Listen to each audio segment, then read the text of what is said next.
Now let me talk about Ivan Toney now. As you hear the news, he moved to Saudi Arabia now, league, for a lot of money, apparently about 400,000 pound a week or something, big money. But I think the transfer was about 50 million pound, and Brentford got about 50 million for him.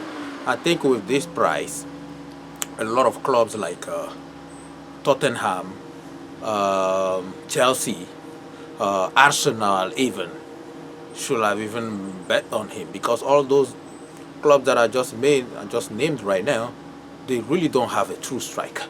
Okay, the whole league, nobody really has a true striker except maybe Man City, who has they have Haaland right now, but that's all they have. Okay, so a striker position is very very important, and I made the previous videos like that once the season was over for all these teams, the kind of players they need to strengthen, and the striker position was one of them. All right, so I still think Arsenal, I think at some point they were hard on him. I don't know why, like maybe they were being cheap. You know, when you really want a player, you should just go for it. Okay, unless you don't trust the player or something. You see how Man City does. They don't have time to waste. When they want a player, they will go for him. It's not about having more money than anything, right? That it's just they have a good manager and he watches player. Because the mistake you don't want to make is going after a player you pay a lot of money and then realizing he might not be a good fit, right? So I think maybe a lot of teams start being hesitant after he was suspended for that stupid thing that he did. I don't know, betting against his own team or something. So a player being suspended for so many months, when you come back, fitness wise, you are not going to be the same, right? But I still think Tony is 28 years old. So um, he's just not he's just at the border, right, of being old or something. He hasn't reached his 30s yet. But if I were one of those teams, I would have at least spend 50 million or something, but you just give him like a short contract, but with some add-ons in there, just to say, like, if he doesn't perform the first season or something, you can sell him right back, and you can work things out. But they didn't do that. Now he went to Saudi Arabia for a lot of money. You can't blame him either. But I still think Brentford should have raised the money a little higher, the transfer.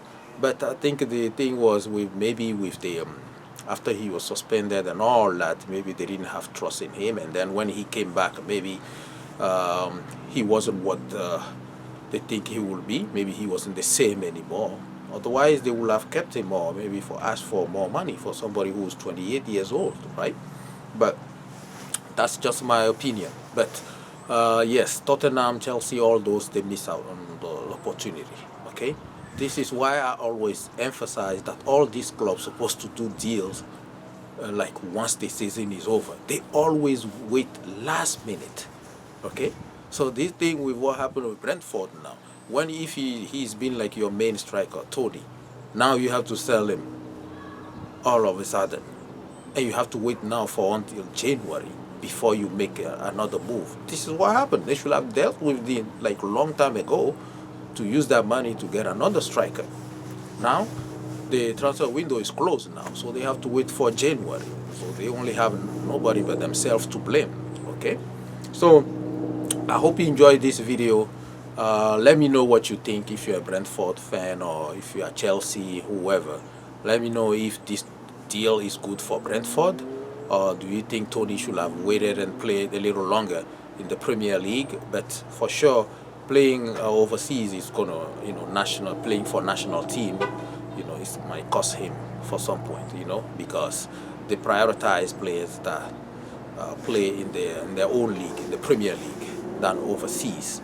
But I think Toney at 28 years old, I'm pretty sure he want to make a lot of money. Okay, so thanks for watching. Like, comment, subscribe.